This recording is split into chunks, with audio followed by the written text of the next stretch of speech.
오늘 말씀 제목은 예수 그리스도의 탄생에 대해서 보고자 합니다.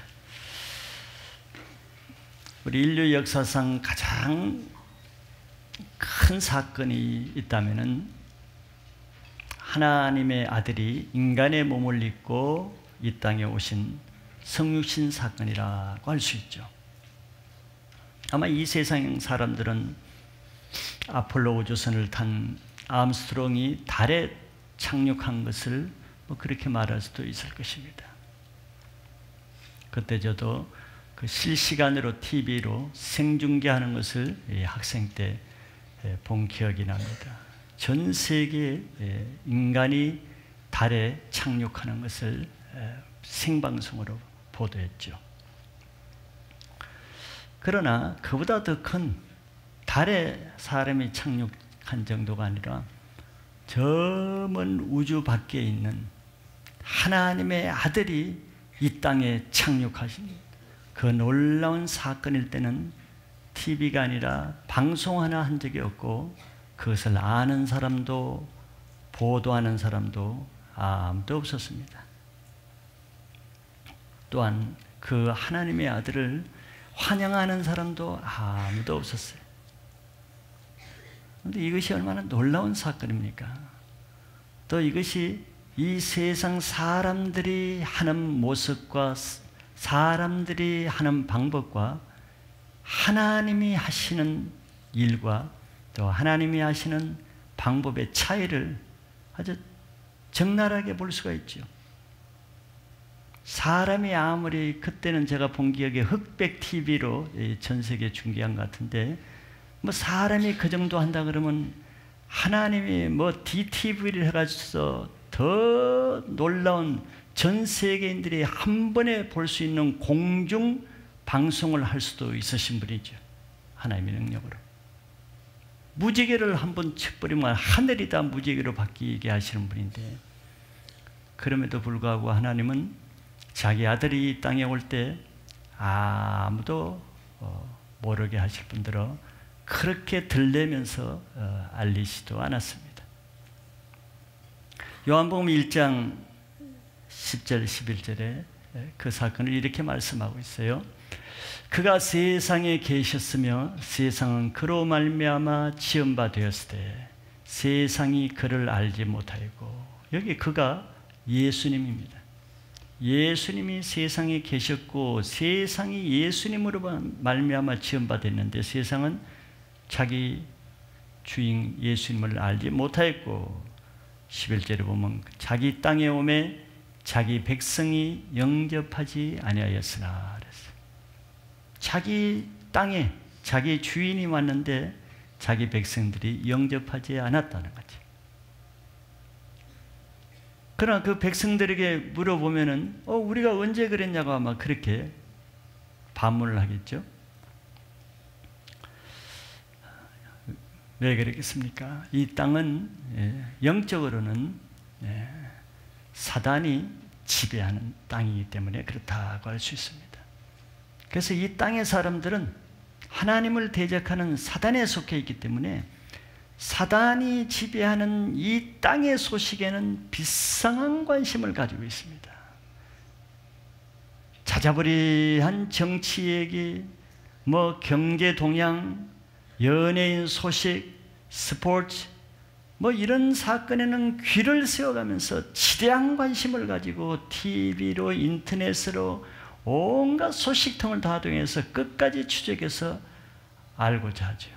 이 세상에 속한 사람은 이 세상에 대해서는 지대한 관심을 가지고 그것에 아주 집착할 정도로 알기를 원하죠. 추구하고 탐구하고 지식을 얻기를 원하죠. 그러나 놀랍게도 그보다 더 놀라운 하늘에서 하나님이 하시는 이런 영적인 일에 대해서는 전혀 무관심하다는 거예요. 심지어는 교회 다니는 사람들조차도 정말 하나님을 위해서 성경을 파고 말씀을 묵상하고 그렇게 하는 것을 세상 뉴스를 위해서 인터넷을 뒤지고 책을 뒤지고 신문을 뒤지고 TV 뉴스를 꼬박꼬박 하는 것만큼 그렇게 하는 성도들이 많지 않을 거예요. 그걸로 그가 어디에 소속되어 있는가를 스스로 나타내는 거죠. 내 영적 소속과 내 정체가 어디에 소속되어 있는가를 스스로 나타내는 것이죠. 그러니 교회를 다녀도 몸은 교회를 오지만 마음은 콩밭에 가 있다고, 마음은 세상에 들어가 있으니 뭐 하나님에 대한 지식이 늘겠어요? 은혜가 있겠어요? 믿음이 자라겠습니까? 그러지 않는 것은 어떻게 보면 당연한 것이죠. 세상에 대해서는 자꾸 지식이 자라는데 하나님에 대해서는 자꾸 갈수록 빈약하단 말이죠. 그러나 우리가 계속 봤지만 하나님의 성품은 그 하나님이 그 하나님이시기 때문에 하나님은 하나님께 관심을 가지고 세상 일보다 하나님 일에 관심을 가지고 하나님을 위해서 더 나아가고자 하는 그런 사람들을 하나님의 일에 사용하시고 또 그런 사람들과 하나님이 관계하시죠. 그래서 우리는 늘 성경을 볼 때는 그런 하나님이 어떤 분인가 그것을 초점을 맞춰서 봐야 되죠.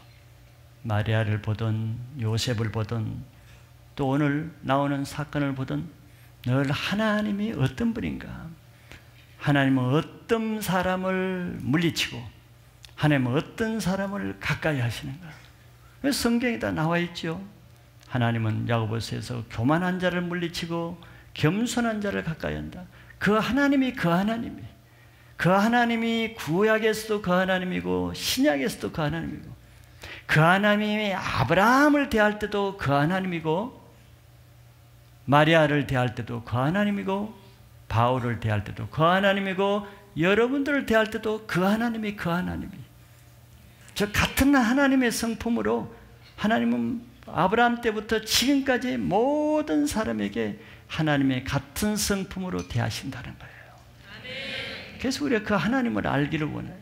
세상 뉴스를 알기보다, 세상 대통령 후보가 어떤 사람인가를 알기보다도 하나님 나라의 만왕의 왕이신 하나님이 어떤 분인가를 아는 것이 더 소중한 이유가, 이 세계는 대통령이 다스리는 것이 아니고 왕이 다스리는 것이 아니고 그 위에 계신 하나님이 온 우주뿐만 아니라 내 인생을 다스린다는 것을 믿는 사람은 하나님에 대한 태도가 달라지겠죠. 이게 하나님에 대한 인생관이요, 세계관이요, 신앙관의 차이인 것입니다. 그래서 오늘도 우리가 계속해서 성경을 통해서 오늘은 이 땅에 오시는 예수 그리스도의 탄생에 대해서 또 예수님과 하나님의 어떤 분이신가를 알 수 있는 기회가 되시기를 바랍니다. 첫째, 이 땅에 오신 예수 그리스도에 대해서 한 번 더 보기를 원합니다. 앞에서 우리는 예수 그리스도가 처녀 마리아에게 의해서 성령으로 잉태하셔서 이 땅에 태어나시게 된다는 것까지는 봤습니다. 그럼 오늘은 본문을 통해서 예수 그리스도의 탄생에 대해서 두 가지를 한번 살펴보면, 첫째는 예수 그리스도가 언제 탄생하셨는가, 그 탄생 시기죠. 예수 그리스도는 이 땅에 악한 왕이 통치하는 그 악한 시대에 오셨다는 것이에요. 예수님은 평강의 왕이요 평화의 왕이라고 성경에 말씀하시는데, 예수님의 하나님의 아들이 오실 때 이 땅에 온 땅에 평화가 임하고 온 땅에 안락이 임하는 그런 시대에 예수님이 오신 것이 아니라 반대로 예수님이 오신 그 시대는 이 땅에 아주 폐역하고 강포가 유행하는 그런 못된 세상, 악한 세상, 더러운 그런 세상, 그 땅에 오셨다는 거죠. 예수님이 오실 그 당시 유대 땅의 통치자는 헤롯 왕이었습니다.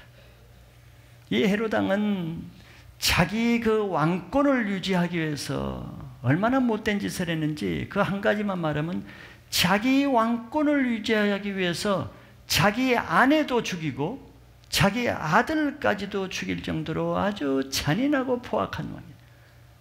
뭐 그럴 정도니 다른 일이야 뭐 말할 수도 없겠죠. 뭐 알만하겠죠. 그런 아주 악한 왕이 예수님이 나실 그 유대 땅을 통치하고 있었단 말이죠. 그럼 왜 예수님이 이렇게 예수님이 오시는 그 탄신일, 성탄일 좀 기쁘게 오시고 좀 평화로운 분위기 와서 성대하게 환영을 하는 그런 분위기에 오시면은 하나님 마음이 얼마나 좋으시겠어요.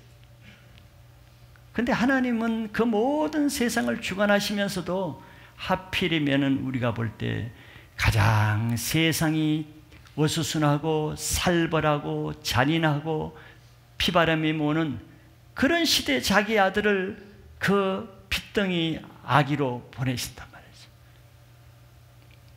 하나님이 그런 것을 몰라서 그렇게 보내시는 건 아니겠죠. 그러나 우리는 앞에서 1장에서 본 바가 있습니다. 예수님이 이렇게 평화의 시대에 오시지 않고 죄악이 가득한 이런 시대에 오셔야만 했던 이유는 예수님이 오신 이유가 예수라는 이름 자체가 자기 백성을 자기 죄에서 그런 포악한 죄에서 구원하시기 위해서 오셨기 때문에 그러한 때 오셔야 했던 것이죠. 예수님이 이 땅에 2번 오시죠. 그걸 우리는 처음 오시는 것을 초림이라고 말하고 두 번째 오시는 것을 그냥 말 그대로 재림이라고 말합니다. 처음 오신 예수님도 이 땅에 가장 악한 시대에 이 땅에 오셨듯이 두 번째 재림하실 때도 예수님은 똑같은 시대에 옵니다. 두 번째 오실 때는 그 시대가 더 악한 시대에 오신다고 계시록을 보면 그렇게 되어 있죠. 악한 짐승이 온 땅을 지배하고 짐승의 표를 주어서 아주 살벌한 시대, 전 세계에 이런 최악의 악한 통치자가 이 세계를 지배할 그때 예수님이 다시 오신다는 거죠. 처음 초림 때는 악한 죄인들을 구원하기 위해서 오시지만 두 번째 오실 때는 그 악한 자들을 심판하기 위해서 온다는 것이 다른 것이죠. 이 땅의 죄악이 점점 더 악해지고 포악해지고 잔인해져 가는 것을 우리는 볼 수 있는데 그것은 마지막 때가 가까이 온다는 징조이기도 한 것이죠. 그러니까 우리는 하나님의 관점에서 하나님의 눈으로 이 세계를 봐야지 이 세상을 지배하고 있는 마귀의 관점에서 마귀의 눈으로 세상을 보면은 마귀의 두려움에 쌓여서 세상을 낙담하고 불평하고 분노하면서 절망해서 스스로 이 세계의 도태가 되게 되죠. 두 번째는 예수님의 탄생 장소가 어디에 탄생했는가 하는 것이죠. 하나님의 아들 예수 그리스도가 이 땅에 오실 때 어떤 곳으로 오실까? 그것도 관심의 대상이죠. 그러나 성경에서 예수님은 예루살렘 화려한 왕궁도 아니고 화려한 도시의 저택에서 온 것도 아니고 유대 고을 중에 가장 작은 고을이라고 성경이 말하죠. 가장 작은 고을 베들레헴에서 나셨다 그랬습니다. 가장 작은 시골 마을 베들레헴에 났다는 것은 이것은 예수 그리스도의 인격을 나타냅니다. 예수 그리스도가 왕궁 높은 곳에 오셨다 그러면은 예수 그리스도가 이 땅에 오셔서 할 사역이 달라지겠죠. 그러나 주님은 이 땅에 오실 때부터 작은 고을 베들레헴에 나셨다는 것은 그의 성품과 인격을 나타내고 그의 앞으로의 하실 일을 상징하는 것이죠. 그 베들레헴은 고을은 작았지만 왜 예수님이 그곳에 오셔야 되는가? 예수님은 다윗의 자손으로 오실 메시아시기 때문에 그것은 다윗이 어릴 때부터 목동으로 양을 치던 다윗의 고향이 베들레헴인데 다윗의 자손으로 오신 그 메시아 예수님도 바로 다윗의 고향인 베들레헴에 오신 것이죠. 그 베들레헴의 이름은 지난주에 우리가 이름은 다 의미가 있다고 그랬죠. 베들레헴의 이름은 떡의 집이라는 뜻, 빵의 집, 우리말로 하면 밥의 집, 양식의 집이라는 뜻이죠. 양식을 주는 집, 떡이 있는 집이라는 뜻입니다. 자, 이것은 예수 그리스도의 사역을 나타내는 것이죠. 예수님은 요한복음 6장 51절에서 내가 하늘에서 내려온 산떡이다 그랬습니다. 예수님 자신이 떡이라 그랬어요. 그 떡이신 예수님이 떡의 집인 베들레헴에 나시는데, 그래서 예수님이 왜 떡이라 그랬냐? 이 떡을 먹는 자마다 영생한다고 선포했습니다.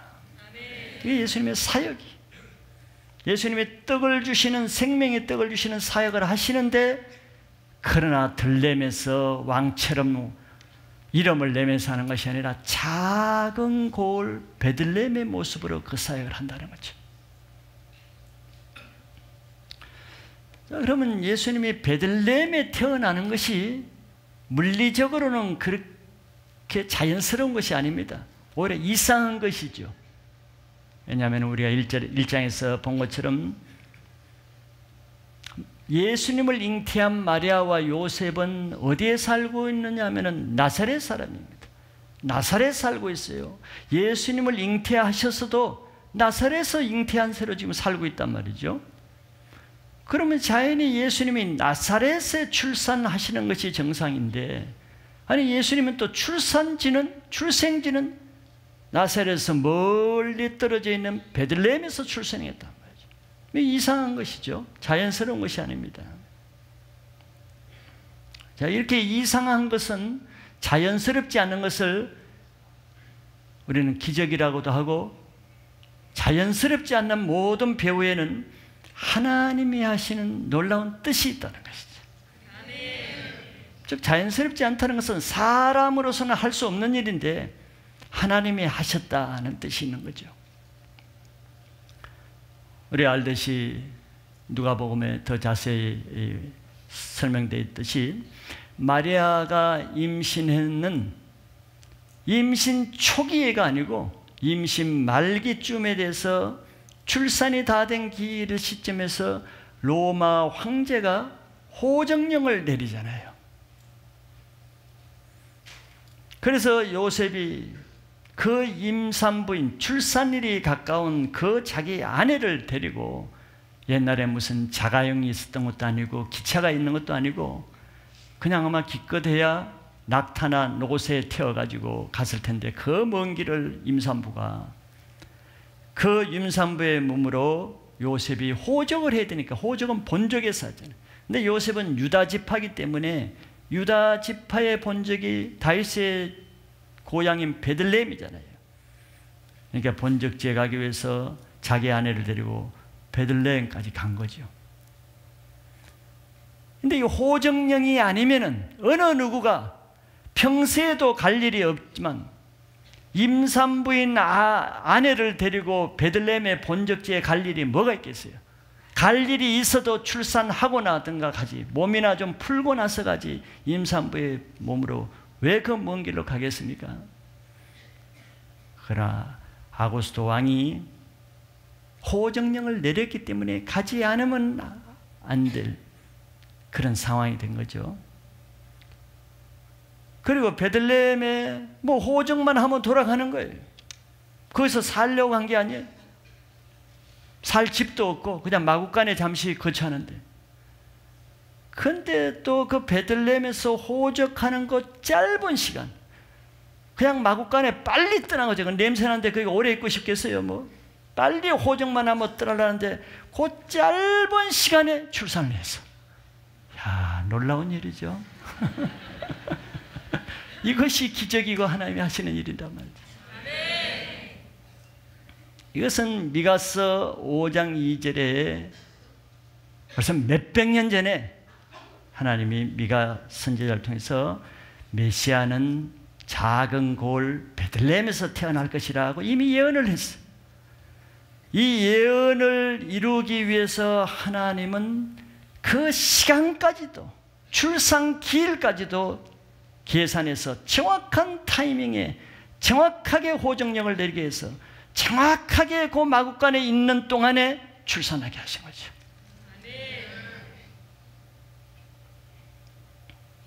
하나님은 마리아의 출산 예정일까지 다 계산해서 로마 황제에게 호정령을 그 시간에 내리게 하신 것입니다.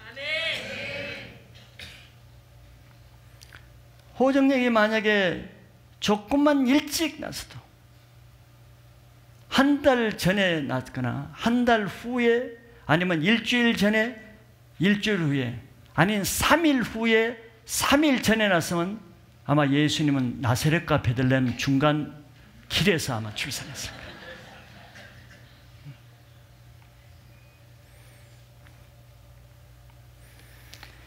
이 세상에 일어나는 일이 여러분들 우연이 있다고 생각합니까? 우연이라고 하면 세상이 뒤죽박죽 되겠지. 어떻게 이렇게 질서롭게 되겠습니까? 우연이라면은. 한 가지라도 우연이라고 하면 세상은 엉망진창이 됩니다. 세상이 근데 얼마나 질서가 있습니까? 얼마나 아침이면 여지없이 그 시간에 해가 뜨고 여지없이 그 시간에 해가 지고 1년이면 여지없이 365일이면 딱 1년이 되고 여름이 지나면 항상 가을이 오고 여름이 딱 지났다가 다시 봄으로 싹 들어온다. 사람이 이상하게 될 거예요. 모든 일에는 하나님의 주권적인 역사가 있다는 것을 이걸 먼저 믿어야 됩니다. 사람이 보기에는 그 일이 로마 황제가 호정령을 내리는 것처럼 보이죠. 황제가 내리는 건 맞아요. 그러나 그 황제가 왜 호정령을 내리게 하시겠어요? 왜 내리게 하겠어요? 그 로마 황제를 뒤에서 움직이고 조장하고 그의 생각과 그의 뜻과 그의 결단력을 움직이시는 분은, 사람의 마음을 움직이시는 분은, 사람의 마음을 자기가 조정합니까? 자기가 자기 마음을 조정할 사람 아무도 없어요. 그분은 바로 왕을 움직이는, 그래서 우리가 만왕의 왕, 왕중의 왕, 왕을 움직이시는 분은 왕의 왕이신 하나님이 하시는 거예요. 그래서 우리가 보기에는 요셉이 힘이 없으니까, 식민지 백성이니까 로마 황제의 명령에 따라서 어쩔 수 없이 그냥 할 수 없이 고생하면서 임산부 아내를 데리고 이 베들레헴에 호적하러 가는 이 불쌍한 백성처럼 보이지만 하나님의 관점으로 보면은 사실은 로마 황제가 하나님의 계획에 따라서 호정령에 순종했기 때문에 요셉은 황제의 명령에 따른 것이 아니고 하나님을 상대로 사는 요셉은 하나님의 뜻에 순종해서 베들레헴에 간 것이에요. 똑같은 관점이지만 틀리죠. 이것이 바로 하나님의 관점으로 세상을 보는 영적 세계관인 것입니다. 세계관에 따라서 내 인생이 달라지는 거예요. 그러므로 하나님의 사람들은 세상적인 관점으로 세상을 보는 것이 아니고 하나님의 사람이라면 이 세상을 주관하는 하나님 중심적인 눈을 가지고 세상을 보아야 하나님이 보이게 되는 것입니다. 내가 세상의 눈으로 세상에서 방송하는 TV의 그 뉴스를 가지고 세상을 판다면 하나님은 안 보이고 세상만 보이는 거예요. 우리가 하나님의 관점으로 하나님을 바라보면 우리가 세상에 일어나는 일로 인해서 우왕좌왕하지 않아도 됩니다. 우리가 하나님의 이런 세계관을 버리고 세상 돌아가는 TV 뉴스에 의지하고 인터넷 뉴스에 의지하고 살면은 우리가 늘 세상에 일어나는 일로 인해서 마음을 졸이고 졸장보처럼 매일 두려워하면서 불평하고 원망하고 불안하게 살 수밖에 없어요. 그러나 우리는 이 세상을 다스리는 하나님의 관점에서 이 시대를 바라보고 이 나라를 바라보고 세계가 돌아가는 현상을 바라보면은 우리는 하나님을 바라보기 때문에 대장부답게 담대하게 살아갈 수가 있는 거죠. 상황은 다 똑같은 거예요. 개인에게 일어난 상황, 똑같이 이 나라에 살면은 이 나라에 일어난 상황은 똑같지만서도 하나님의 세계관을 가진 사람은 폭풍 안에서도 기쁘게 감사하며 살 수 있지만 하나님의 관점을 가진 못한 사람은 조그마한 기침 하나에도 내가 폐암에 걸려 죽을 것이라는 불안에 떨면서 살아갈 수밖에 없는 거예요. 하나님을 믿으면은 하나님의 눈을 가지고 시대를 바라보고 자기 인생을 바라볼 수 있기를 바랍니다. 두 번째, 큰 두 번째는 이제 그리스도의 탄생에 대한 반응입니다. 예수 그리스도가 이 땅에 오실 때 사람들의 반응이 똑같지 않습니다. 여러분들이 이 시대의 위대한 사람, 아니면 교회에서 여러분들 목회자를 바라본 것도 똑같이 바라봅니까? 천차만별이에요. 여러분들 빌리그람 목사나 위대한 주기철 목사나 한경진 목사를 바라보는 눈이 다 똑같습니까? 똑같지 않아요. 정반대로 바라보는 사람들이 얼마나 많은 줄 알아요. 빌리그람 주위에도 수많은 빌리그람을 죽이고자 하고 음해하는 사람이 수두룩했다 그러죠.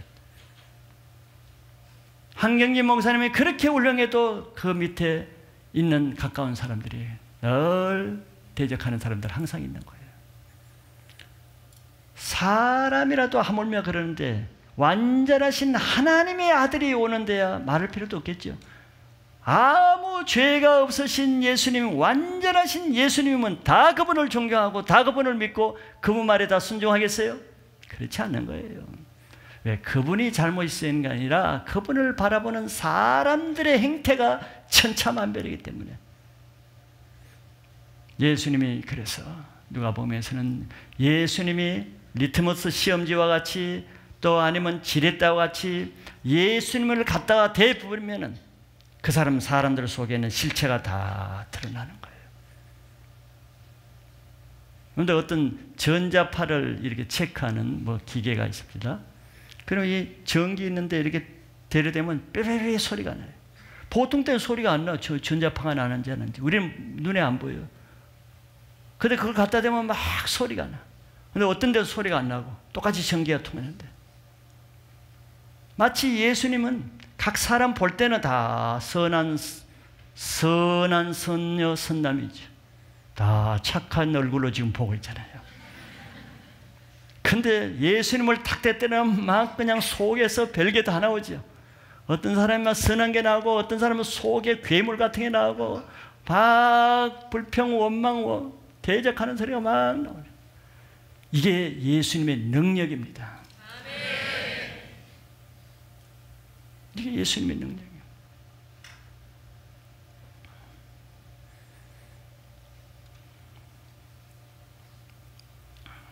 어떤 자기 착한 며느리에게 그렇게 착하대. 그래서 얘기하면 그렇게 삭삭하고 밝고 하는데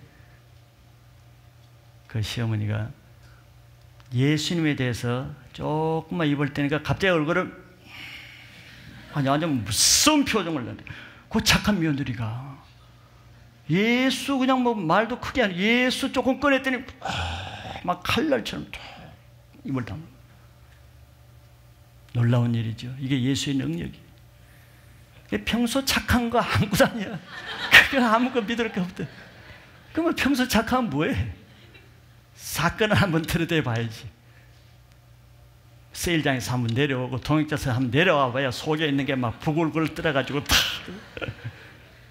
그러기 때문에 세일장이 못 되는 거예요. 그러기 때문에 내려가는 거예요. 각 사람의 속에 있는 것은 예수 그리스도의 능력에 의해서만 바르게 그것이 드러납니다. 바리새인들은 평생 자기 속에 있는 게 안 드러났잖아요. 외식하는 것이 먹혀 들어갔잖아. 왜? 백성들에게는 영권이 없었단 말이죠. 아무도 바리새인들 속에 있는 그 강팍한 완고한 종교 세력을 드러낼 만한 영권 있는 사람이 그 시대에 없었어요. 근데 예수님이 딱 오시니까 그 속에 있는 것이 다 드러냈어요. 돌을 치고 죽이려고 그러고 미단이다, 뭐 귀신 들렸다, 속에 있는 것이 자기 말로 다 드러나는 거예요. 그게 아직 드러내지 않을 때는 이렇게 착하게 다 있어도 사건을 만나서 한 사람 일로 와보세요. 탁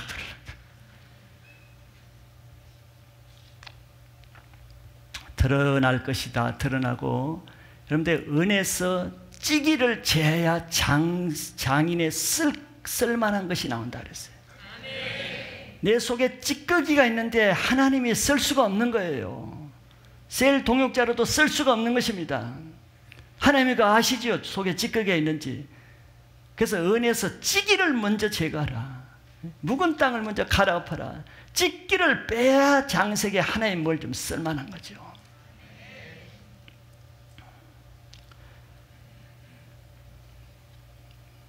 메시아의 탄생은 인류 역사의 가장 놀라운 사건이라 그랬습니다.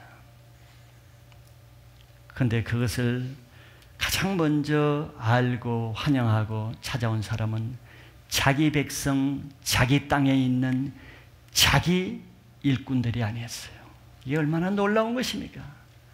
근데 이게 얼마나 놀라운 것이에요. 메시아는 다윗의 자손으로 오기 때문에 유대인입니다. 자기 땅에 오게 되어 있어요. 그런 메시아를 자기 백성이 가장 환영하고 제일 먼저 알아야 될 거 아니에요. 또 하나의 기적은 자기 백성들은 아무도 모르는데 그 백성들이 개와 같이 취급하는 이방인이 가장 먼저 알았다는 거예요. 그래, 하나님을 알아요. 그 하나님이 그 하나님이에요. 사울을 쓰시지 않고 목동 다윗을 쓰시는 그 하나님이 지금 이 하나님이 같은 하나님이. 하나님은 보세요. 하나님의 가장 거룩한 것 땅이 유대 땅이고 가장 거룩한 땅 중의 땅은 예루살렘 성이고 예루살렘 성, 거룩한 성 예루살렘 성의 가장 거룩한 성, 하이 플레이스, 그것이 성전입니다. 그러면 그 성전을 맡은 자가 가장 거룩하겠죠. 그 성전을 맡은 자가 대제사장입니다. 그래서 하나님의 가장 거룩한 것이 이스라엘 백성이 유익한 것이 율법을 먼저 받았는데 그 율법을 해석하고 전할 수 있는 학자가 서기관 율법사입니다.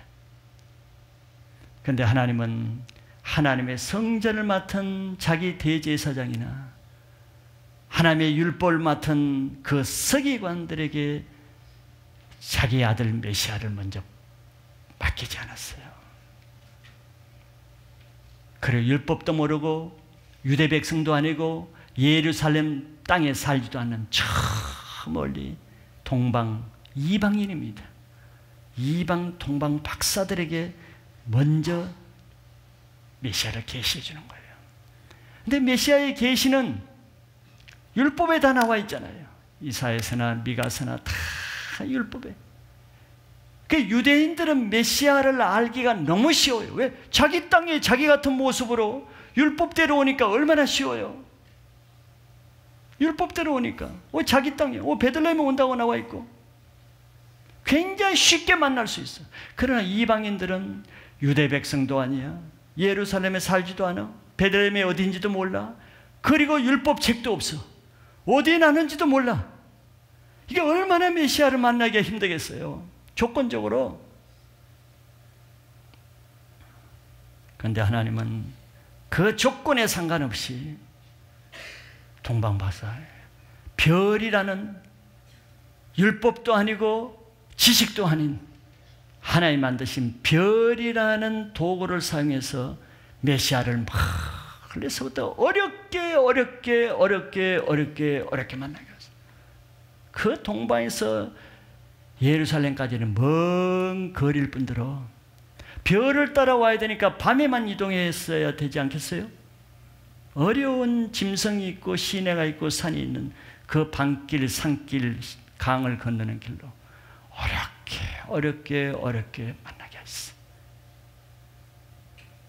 하나님은 거룩한 어떤 직분이나 어떤 성경에 대한 많은 지식이 하나님 마음을 끄는 것이 아니고 하나님은 그 중심을 보시는 거예요. 여러분들 지금 예배 나와 계시는데 하나님이 여러분들 보면은 중심이 어떻게 저울의 무게가 내려갈 것 같습니까? 하나님은 그걸 보시지 무게가 안 내려가는 그 예배는 하나님 보시지 않아요. 가인이 아무리 자기 농사 지은 것을 예배로 들어도 예배를 드린다고 예배를 받으십니까? 가인의 중심을 보는데 시간 낭비하는 거지. 그래서 동방박사들은 그 어려운 율법을 따라온 것이 아니고 베들레헴의 지식을 알고 온 것도 아니고 별을 따라온 거예요. 그래서 박사들은 예루살렘 사람을 얼마나 부러워했겠어요. 그 사람들은 참 좋겠다. 자기 살던 나라 거기에서 메시아를 보게 되니 얼마나 부러워했겠어요. 그래서 예루살렘에 가면은 당연히 예루살렘 사람들, 유대인들은 다 이미 유대인의 왕이 어디에 났는가를 다 알고 있으리라고 생각했겠죠. 이방인이 자기도 아는데 자기 백성들이야 훤히 알고 지금 축제가 일어날 줄로 아마 생각했을 거예요. 그러지 않겠어요? 그래서 오자마자 이 동방박사가 뭐라고 물었습니까? 유대인의 왕으로 나신 이가 어디 계십니까? 그들이 마땅히 알고 있는 줄로 알고 그렇게 물은 것입니다. 모를 것 같으면 이렇게 묻겠어요? 예루살렘에 와서 이들이 다 알고 유대인으로 왕으로 나신 이가 어디 있습니까? 물었어요. 뭔 뚱딴지 소리 하는 거예요? 이들이 자기들보다 더 몰랐어요. 소동이 일어났죠. 유대인의 왕이 났다고? 소동이 일어났어요. 동방 박사들이 보기에도 한심했을 거예요. 여기에 세 부류의 반응이 나오죠. 사람들이 메시아를 탄생할 때 반응. 첫째는 세상의 왕이 어떤 반응을 나타내는가. 예수 그리스도는 복음이라고 하는 것은 기쁜 소식이잖아요. 기쁜 소식. 죄인을 구원하시기 위해서 이 땅에 오셨기 때문에 이게 기쁜 소식인데 이 기쁜 소식인 메시아가 이 땅에 유대인의 왕으로 오셨다는 이 동방박사의 말을 듣고 헤롯 왕은 기쁘게 받아들인 게 아니라 그 말을 듣자마자 두려움이 몰려오면서 자기에게는 재앙의 소식이었어요. 메시아가 오면 유대인의 왕이라고 했으니까 자기 왕권이 빼앗길 위험을 느끼기 때문에 이 왕권을 위해서 자기 아내도 죽이고 아들까지 죽이기까지 한 그 헤롯이니 얼마나 두려웠겠어요. 그래서 헤롯은 즉시 대제사장과 서기관들을 불렀습니다. 그래서 물었죠. 그리스도가 어디서 나느냐? 그가 알고자 하는 목적은 그 그리스도를 믿고자 하는 것이 아니라 죽이기 위해서. 이게 세상 왕의 반응입니다. 자기 백성 죄인을 구원하러 오신 그 메시아를 영접하는 것이 아니라 죽이려고 하는 거지. 이것이 그가 어디에 속했는가를 알고 있죠. 세상을 다스리는 사단은 메시아가 이 땅에 오는 것을 환영하지 않죠. 죽이려고 하는 거죠. 그래서 이 종교인들이 왕에게 말했습니다. 서기관이 얘기했겠죠. 우리의 율법에 미가서 5장 2절에 메시아는 작은 골 베들레헴에서 납니다 하고 가르쳐줬죠. 그러니까 헤롯이 박사들을 몰래 불렀다 그랬어요. 몰래 비밀리에 불렀다는 거예요. 그래서 별이 나타난 때를 자세히 묻고 몰래 얘기했습니다. 그 아기를 찾으면은 나에게 알려달라. 나도 그에 가서 경배하리라 하고 속임수를 썼습니다. 죽이려는 목적이죠. 근데 하나님도 이 몰래 얘기했지만 하나님이 다 들었죠. 그냥 헛거야 몰래 얘기해봤자 헛것입니다. 여러분들 다 이렇게 따로 셀에서 불러가지고 자매님 마세요. 자매님 말아야 돼요. 절대 말하면 안 돼요. 하나님 다 들어. 자매님 말어 다 옆에서 듣고 있어요. 하나님 다 듣고 있어요. 아무리 입을 쓰고 들어도 이불 안에 들어가서 다 듣고 있어요. 하나님은 악인의 꾀를 모르시는 것 같지만 다 듣고 아십니다. 그래서 박사들에게 꿈으로 들어가가지고 꿈에 헤롯에게로 돌아가지 말고 다른 길로 가라. 악한 자가 아무리 소곤소곤 은밀하게 해도 하나님은 다 아시고 숲으로 돌아가게 하는 거예요. 그래서 박사들이 딴 길로 돌아가게 해버렸죠. 마귀가 지배하고 있는 이 세상은 결코 그리스도를 환영하지 않을 뿐더러 그리스도를 대적합니다. 여러분들 이 세상이 교회를 환영합니까? 이 세상이 하나님을 환영합니까? 이 세상이 복음을 환영합니까? 대적하죠. 이상히 여길 필요가 없는 거예요. 이 세상이 누구에게 속했는데? 아니 마귀 보고 사단 보고 좀 하나님께 잘해라, 좀 교회에 잘해라 이렇게 말하는 자체가 말이 안 되는 거예요.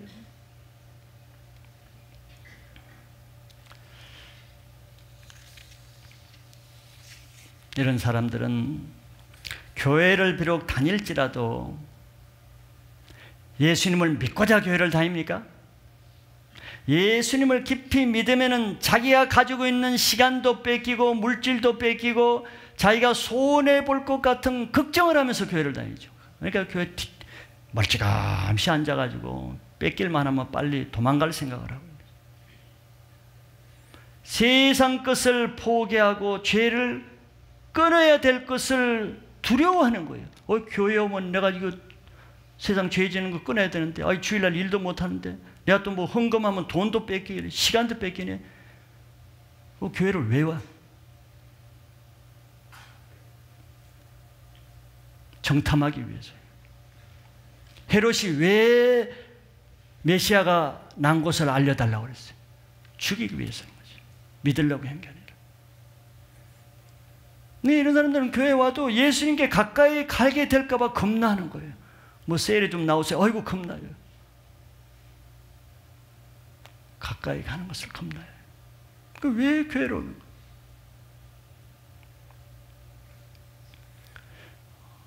어제 차를 타다가 요 극동방송에 나와서 어느 목사님의 설교가 딱 나왔어요. 여기까지 나오는데 한 가지가 뭐냐면은 자기가 이상한 것이 선교지에 나간 선교사들이 선교 보고를 하면은 맨 어려운 거, 힘들고 고생하는 거 그런 것만 보고 한대. 그래서 그 목사님이 얘기해요. 왜 그런 선교 보고를 하는지 모르겠다. 그러면 왜 선교사를 나갔는지 모르겠다. 선교사를 안 나오면 되지 왜 나가가지고 그래.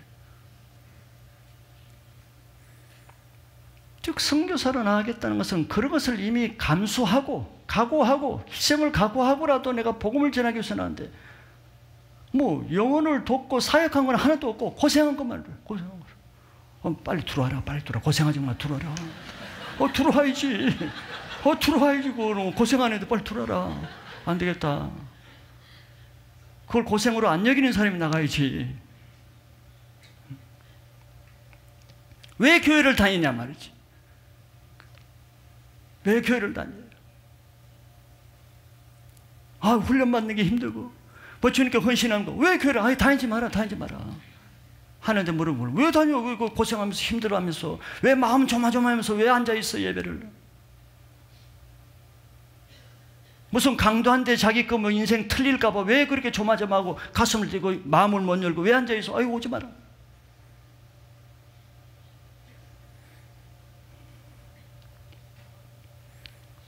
교회로 와서도 늘 교회 주변을 맴돌고 너 어디 가서 불평이나 얘기하고 왜 다녀? 불평하면 하나님께 또 심판받을 죄를 하는데 안 다니면 되지. 세일에 나와서 왜 불평해? 세일에 안 나오면 되지. 안 나오면 되지. 왜? 나와서 불평하며 죄 짓는 것보다 안 나오는 게 낫거든.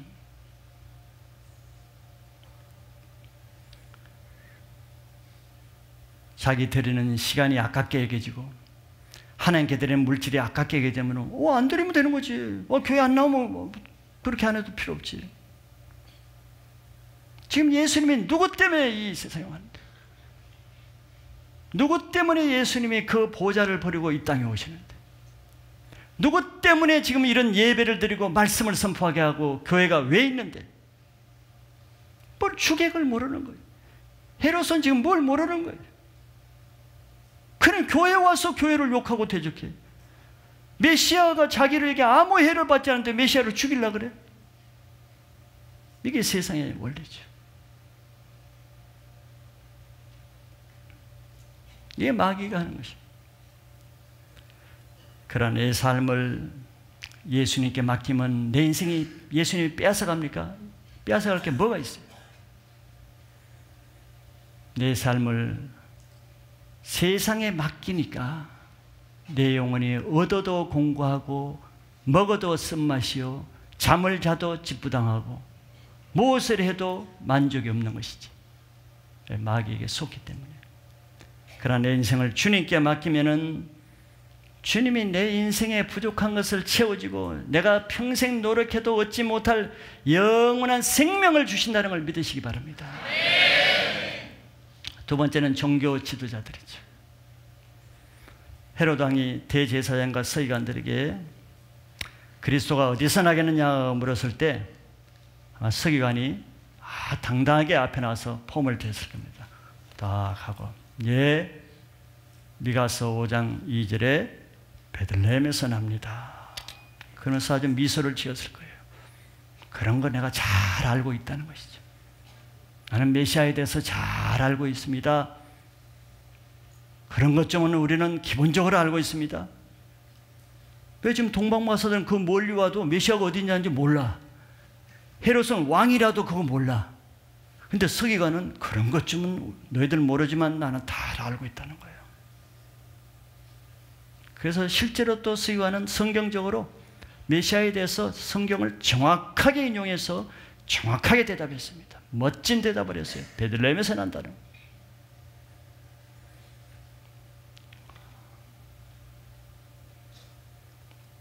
그러나 이 종교인들은 바로 그 앞에서 동방박사를 통해서 별을 통해서 분명하게 메시아가 탄생했다는 이 엄청난 소식, 이방인들에게야 별로 엄청나지 않을지라도 평생 메시아를 고대하고 살아온 그것만 소망으로 삼고 살아온 종교인들, 대제사장과 서기관들에게는 이보다 더 충격적이고 엄청난 소식이 어디 있겠어요? 하나님이 오신다는 걸 자기가 성경으로 이사야서 미가서를 통해서 다 알고 있는데 엄청난 소식을 들었으면은 엄청난 반응이 있어야 될 거 아니야. 근데 이들은 그것을 듣고도 그 마음에 어떤 감동이나 어떤 흥분이나 어떤 마음에 새로운 두려움도 없었어요. 무덤덤한. 예, 미가서 5장 2절에 베들레헴에서 메시아가 납니다. 이상 끝. 딱 이렇게.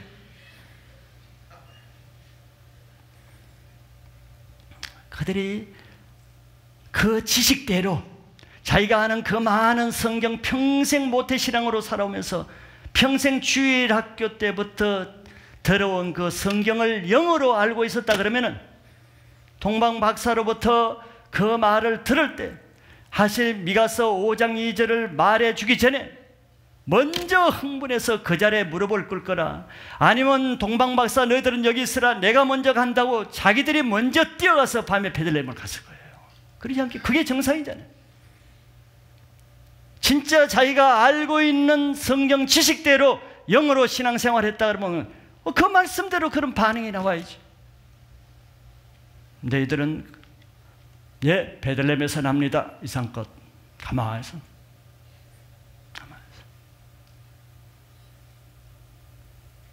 얼마나 많은 사람들이 매주일날 와서 예수님이 당신을 위해서 십자가에 돌아가시며 해도 울기는 그냥 가만히 예, 주일학 때부터 들어서 알고 있어요. 예. 목사님 딴 거 얘기하세요. 알아요. 가만히 있어. 뭐가 다릅니까? 죄를 지으면 당장 지옥에 심판 간다 해도 좋은 말씀이다. 뭐가 다릅니까? 이게 종교인의 한계요.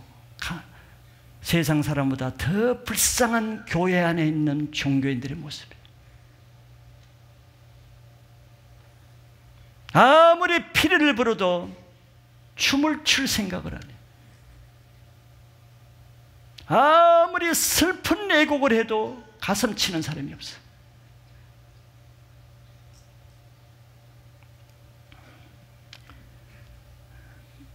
메시아가 베들레헴에 난다는 것이 무슨 소용이 있어요? 그런 사람에게. 베들레헴에 나면 뭐해? 나와 아무 상관없는데. 예수님이 십자가에 돌아가시면 뭐해? 나와 아무 상관없는데. 하나님이 여러분들을 사랑한다면 뭐해? 그걸 알고 있는 지식이. 나에게 사랑이 안 느껴지는데. 매주일마다 예배 와서 주일 말씀 듣는 것이 무슨 소용이 있어? 아무 내 삶에 변화가 없는데. 꿈쩍 안 하고 앉아있는데. 그리고 그 다음 주에 나무 고목같이 또 와서 앉아있는데. 이게 종교인의 모습이에요.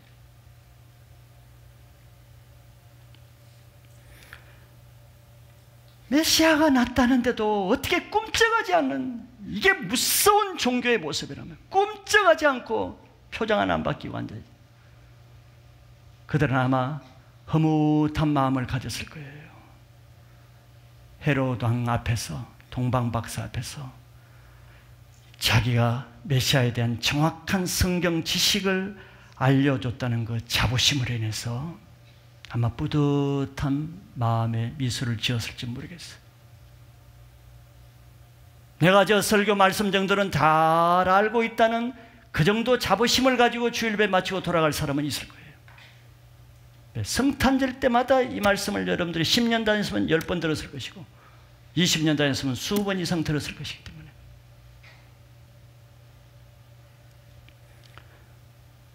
세상 사람보다도 더 못한 사람이라는 이유가 뭡니까? 헤로드 왕은 악한 왕이었습니다. 헤로드 왕은 오히려 유대인의 왕이 났다는 소식을 듣고 그냥 흥분을 하면서 두려움에 떨면서 적극적인 반응을 했어요. 세상 왕은 왜 반응을 했습니까? 세상 왕은 메시아가 났다는 것도 믿고 메시아가 오면 이 세상을 통치하는 것, 그것을 믿었기 때문에 흥분했을 거 아니에요? 메시아가 왔다는 걸 안 믿으면 뭐 내가 왕인데, 메시아가 와도 이 세상을 통치하지 않는다면 지금 와봤자지. 헤롯은 두려워서 소동을 한 거예요. 왜? 메시아가 태어났다는 걸 믿는단 말이에요. 서기관은 안 믿는데 헤롯 왕을 믿어. 메시아는 이 세상 온 세계를 통치하는 만왕의 왕인 것을 믿었기 때문에 왕이지만 두려워서 떠는 거예요. 그러니 종교인이 세상 악한 자보다 더 못한 거예요. 영이 완전히 죽어 있단 말이지.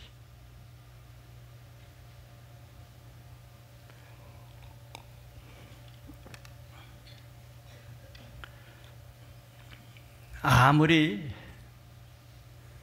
좋은 말씀을 들으면 뭐합니까? 제가 가끔 언급하지만 좋은 말씀 듣는 것보다 더 중요한 것은 영의 귀가 열려서 한마디를 들어도 55분을 졸다가도 1분 끼어서 한마디 말씀을 영어로 들으면 그 사람이 살아나지만 55분 계속 말씀을 혼으로 들으면 헤롯보다도 못한 인생이 되는 거예요. 왜? 아무 반응이 없으니까.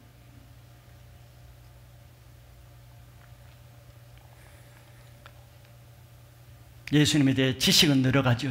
자꾸 예배를 드릴수록 성경을 알수록 지식은 늘어가니까 교만해져서 나중에는 어떤 지식이 도와도 감동이 없어요. 내 영을 변화시키지 못해. 문제는 뭡니까? 헤롯은 그래도 그것을 믿는 데 반해서 종교인들은 근본적으로 하나님을 아는데 하나님을 믿질 않아요. 성경 지식은 아는데 성경 지식대로 될 것을 믿질 않아요. 믿지 않은 게 문제예요. 믿지 않으니까 행동을 안 하지. 주일날 선포돼도 믿지 않으니까 그대로 살지 않고 무풍지대란 말이죠.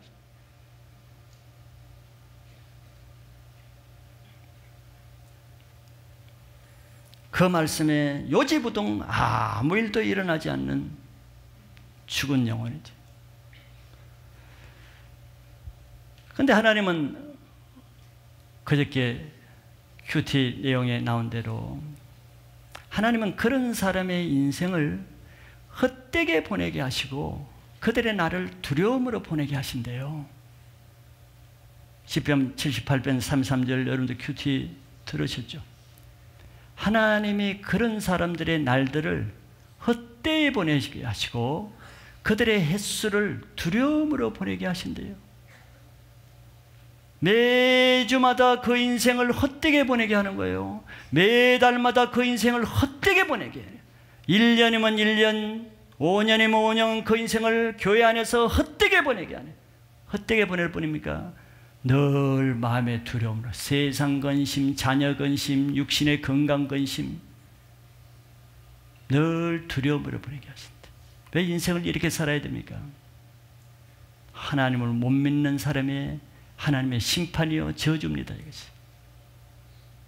왜 교회 안에서 세월을 낭비하냐 말이에요. 그 꼬부라진 인생을 가지고.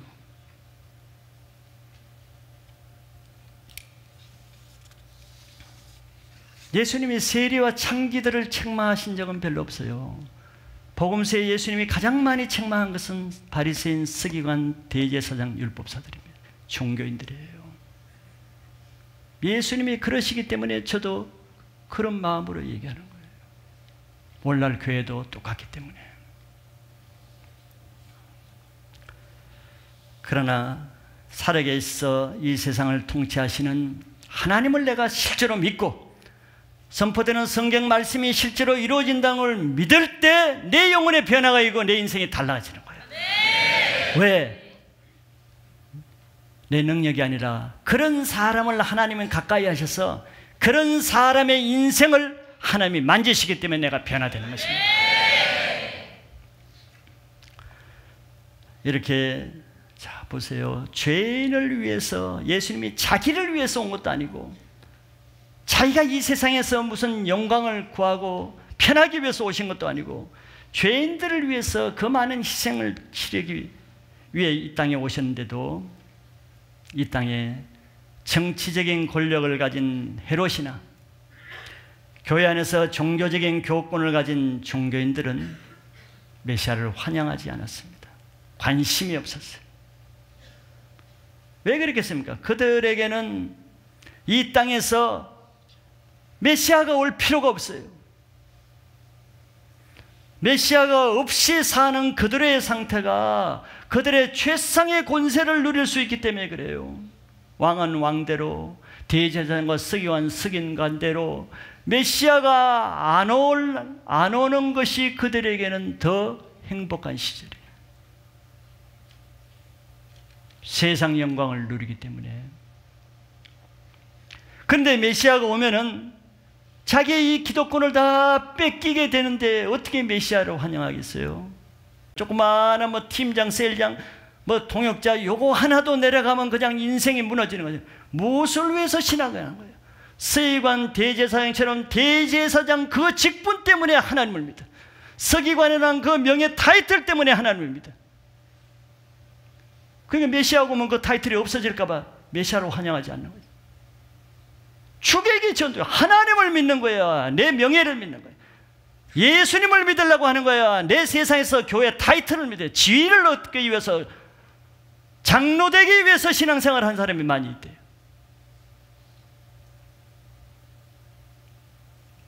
그건 참 한자도 아니고 두심한 사람들이에요.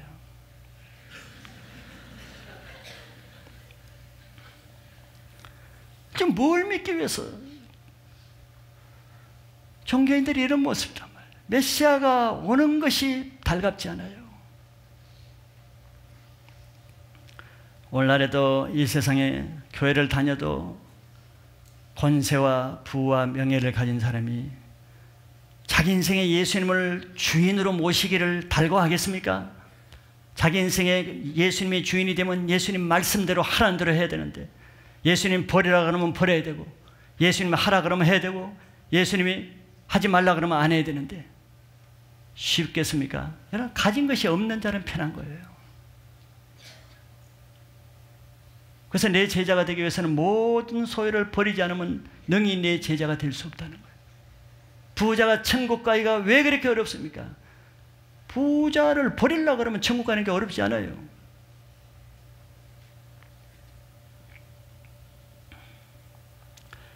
그런 사람은 구태여 내가 예수 그리스도를 위해서 내 것을 포기하고 십자가를 지면서 훈련받고 헌신하는 것을 원하겠습니까? 원치 않죠. 그러니까 훈련하는 교회는 가진 자들이 남아있질 않습니다. 그걸 내가 알죠. 훈련을 안 시켜봐요. 누리는 교회가 되어보세요. 누릴 사람들이 마구 쏟아집니다. 세상을 누리고 세상 포기하란 말 안 하니까 세상 거 다 가지고 와서 누리는 거예요.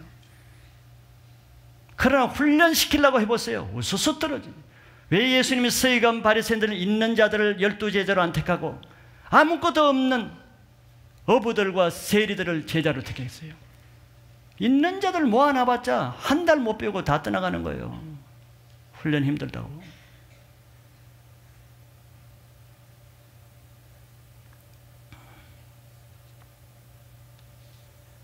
자기가 누리고 있는 것을 포기하면서까지는 예수를 믿을 생각은 없는 거죠. 예수를 위해서 자기 것을 손해보면서까지는 예수 안 믿겠다는 거예요. 그래 뭐 예수를 믿을 수 있겠어요? 예수님 그 마음 다 아는데. 교회 다니는 목적이 분명해야지. 주님을 위해서 살 것인가? 교회 예배당 왔다 갔다 문턱발론 그 재미로 살 것인가? 저는 교회 군중을 모으는 그런 목회를 하지 않습니다. 군중들은 결국 다 떠나게 돼 있어요. 뭐 떡이 있을 때는 앉아 있는 것이지 뭐 센 몸이나 어디에도 떡 없으면 다 떠나는 거예요. 그래서 예수님도 그런 사람을 가까이 하지 않기 때문에 주님 없이 세상을 누리는 사람은 뭘 많이 가져도 그 영혼은 항상 외롭고 공고하고 무기력한 이유가 그것입니다. 먹을 거 다 먹고 누릴 거 다 누리고 채울 거 다 채우는데 왜 공고하겠어? 왜 만족이 없어 얼굴은 그렇게 우거지상을 하겠어? 그렇게 다 채우면서도 영혼은 외롭고 공고한 것이에요. 내가 주님을 멀리하면은 육신은 편할지 몰라도 내 영혼은 더 공고해지기 때문에 우리는 내 육신을 부인하면서라도 내 영혼의 영원한 만족을 위해서 주님을 가까이 하고자 할 때 주님이 그 모든 것을 채워주시는 이것이 예수 믿는 사람의 신앙인 것이죠. 마지막 세 번째, 동방박사들. 메시아가 태어나는 그 땅 그 백성들은 아무도 메시아에 관심이 없었어요. 그래서 하나님은 할 수 없이 얼마나 하나님 마음이 안타까우겠어요. 자기 백성을 제쳐두고 멀리 동방에 있는 하나님도 모르는 이방인들을 끌어다가 메시아를 만나게 하는 거예요. 예수님 말씀하시죠. 이스라엘에 문둥병자가 없어가지고 꼭 저 이방인 나만을 고치겠느냐. 이스라엘에 가난한 과부가 없어가지고 사렙다까지 가서 사렙다 과부를 엘리야를 통해서 먹이겠느냐. 이스라엘에 더 많은 불쌍한 과부가 있고 더 많은 문둥병자가 있어도 그들은 주님을 의지하지 않기 때문에 이방인들에게 먼저 그 은혜가 간다고 얘기한 듯이 여기도 똑같은 거예요. 주님은 억지로 자기 백성이라고 뭐 타이틀이 교회 무슨 선교사 목사라고 우대하는 게 아닙니다. 직분을 보는 게 아니에요. 자격을 보는 것이 아닙니다. 그래서 박사들은 그 은혜를 먼저 받은 것이죠. 멀리까지 와서 그 별이 머무는 것을 보고 박사들이 기뻐서 어쩔 줄 몰랐다 그래서 기뻐하고 기뻐했다 그랬죠. 메시아를 기뻐한 것은 자기 백성이 아니고 이방인이 먼저 기뻐했어요. 자격이 없는 자에게 주어졌기 때문에 기쁜 거예요. 동방박사는 두 가지를 했죠. 첫째, 아기 예수를 만나서 경배드렸습니다. 박사들이 그 집에 들어갔을 때 제일 먼저 만난 것은 아마 요셉과 마리아였겠죠. 어른들이니까 인사를 먼저 했겠죠. 그러나 성경에 동방 박사들이 가장 먼저 한 것은 부모에게 뭐 격려를 한 것이 아니고 그 아기 예수께 엎드려 경배한 것입니다. 인간적인 사람이라서는 예수님은 그냥 누워놓고 마리아에게 얼마나 수고했습니까? 별 얘기하고 나중에 예수님과 안녕히 계세요 갈 거예요. 그러나 동방 박사들은 온 목적이 분명한 거예요. 아기 예수께 경배드리고자 하는 그 한 가지 목적이었기 때문에 아기 예수를 보고 예수께만 그 앞에 엎드려서 경배했습니다. 여러분들 교회에 와서 무엇을 위해서 예배를 드립니까? 와서 오래간만에 만난 사람 안녕하세요 하고 또 예배 끝나면 빨리 오늘 식당에 내려가서 메뉴가 뭔가 크게 관심을 그거 하고 예수님 아무 관계없어요. 우리 인간이 이 세상에 태어나서 할 수 있는 최고의 일이 있다 그러면, 최고의 값진 것이 있다 그러면 예수님을 경배하는 것이에요. 내 생애 최고의 삶은 예수님을 경배하는 예배자가 되는 것입니다. 전에 들은 얘기 중에 북한의 어떤 나이 많은 연세 많으신 이 할머니가 돌아가시기 전에, 이제 해방 전에 예수를 믿었겠죠. 평생 소원이 있는데 소원이 뭐냐니까 죽기 전에 목사님이 인도하는 예배 한 번만이라도 드리고 내 생전에 눈 감기 전에 그 예배 한 번만 좀 드렸으면 좋겠다. 눈물로 어떤 분을 만나서 그렇게 얘기했대요. 그 할머니는 예배가 뭔지를 아는 것이죠.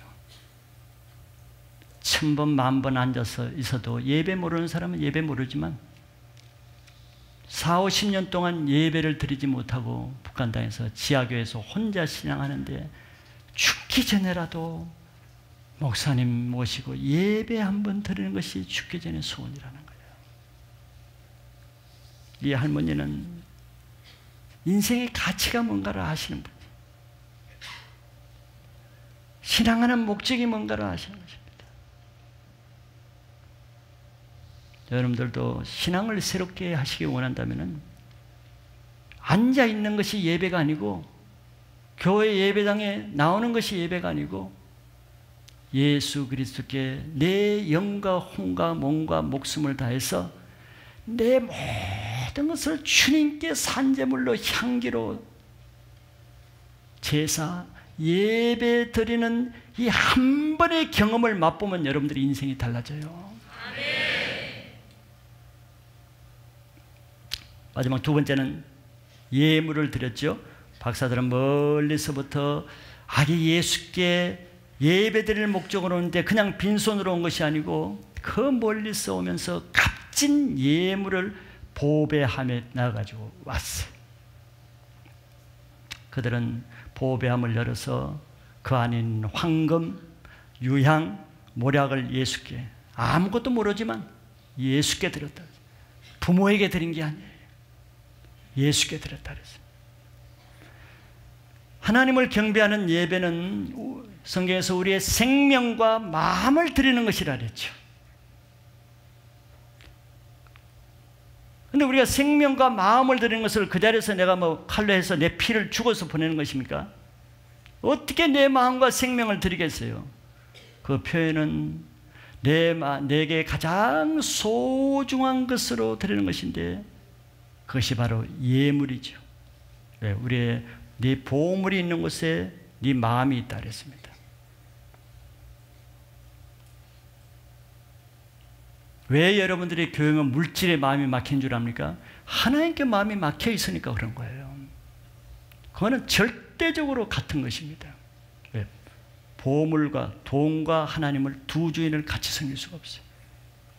돈을 섬기니까 하나님께 막히는 거예요. 예물이 없는 예배는 마음 없는 예배입니다. 하나님을 사랑하지 않는다는 증거예요. 내 값진 것으로 뭘 드리겠어요? 동방 박사는 아기 예수께 그냥 오는 것만 해도 시간 들이죠. 몇 개월 걸려서 왔을 거예요. 낙이 타고. 시간, 자기 하던 직업 포기해죠. 가족과 헤어져야죠. 밤에 밤길을 이동하면서 강도의 위험과 시인의 위험과 어려움이죠. 그 마음이죠. 거기에다가 보배합에다가 보물을 가지고 와요. 이 마음입니다. 하나님이 그걸 다 보시죠. 그러니까 동방 박사를 쓰는 거예요. 그냥 쓰는 게 아니고. 근데 그 보호약을 열어보니까 황금이 들어있어. 황금은 지금이나 그때나 모든 물질 중에 가장 최고로 여기죠. 가장 비싼 것입니다. 이거는 물질이 아니고 그 사람의 마음에 가장 소중한 것을 이미 아기 예수를 위해서 드린다는 게 증거가 되는 것입니다. 그걸로 표시가 되는 거죠. 둘째는 유향입니다. 유향은 향기로 제사를 드리는 것이죠. 제사에 쓰는 향은 하나님께 올려드리는 그 헌신의 표시입니다. 자기 인생을 헌신, 향기로 태워 올려줘. 세 번째는 모략이죠. 모략은 시체를 처리할 때 바르는 예수 그리스도의 십자가의 죽음을 예언적으로 표시하는 예물이죠. 동방박사들은 메시아를 딱 한 번 같이 사는 것도 아니고 한 달 있는 것도 아니고 한 번 그 한순간 딱 예배 드리고 돌아오는 거거든요. 그걸 위해서 많은 시간, 많은 물질, 많은 위험을 감수하면서 한 번의 예배를 드리기 위해서 그걸 갑집을 한 거예요. 이게 바로 한 번의 예배로 인생을 바뀐다는 그 예배의 의미입니다. 한 번의 예배를 드리기 위해서 동방박사는 온 거예요. 이것이 주님을 경배하는 예배자의 모습이고, 그 한 번의 예배를 드리라도 하나님이 원하시는 예배를 드릴 때 그것이 예배가 되는 것입니다. 참된 예배는 우리 죄를 위해서 자기 목숨까지 십자가에 내어주신 그 사랑의 주님께 드리는 것이기 때문에, 주님이 나를 목숨까지 드렸다 그러면은 주님이 뭘 요구하겠어요? 네가 나를 사랑하느냐, 뭘 요구하겠어요? 내 삶을 하나님의 산제물로 드릴 때 하나님이 그것을 아름다운 예물로, 즉 예배로 받으시는 거죠. 구약에서는 그 표적이 뭐였습니까? 내가 대신 죽지는 못하지만 어린 양을 잡아서 죽이는 것입니다. 자기 목숨을 내가 드린다는 표시로. 예배 한 시간을 드리기 위해서라도, 한 번이라도, 1년 52주 중에 한 번이라도 동방박사처럼 비록 먼 거리에서 올지라도 정말 한 번이라도 일찍 와서 마음을 드리고 하나님을 향한 마음을 드려서 있는 예물을 준비해서 드리고 그리스도께 내 영혼을 드린다는 간절한 심령으로 예배답게 예배를 드리면은 하나님이 예배자의 삶을 받으십니다. 신앙을 여러분들 다른 것에 관심을 갖지 말고 한 번의 예배를 드려도 예배자가 먼저 되시길 바랍니다. 그것이 내 신앙을 세월을 헛되이 보내면서 두려움 가운데 살지 않는 방법이에요. 왜 이렇게 값진 시간을 들여서 어차피 예배 올 거 일찍 오는 것이 낫지, 어차피 예배 드릴 거 말씀에 내 인생을 드리는 것이 낫지, 왜 세월을 헛되이 보내게 하는 하나님의 그 말씀이 나에게 응해야 되는가 말이지. 예배 드리는 것만큼 여러분들 인생이 새로워지고 인생을 세이브하고 인생을 여러분들에게 상급으로 남게 하는 지혜로운 예배자가 되시기를 축원합니다.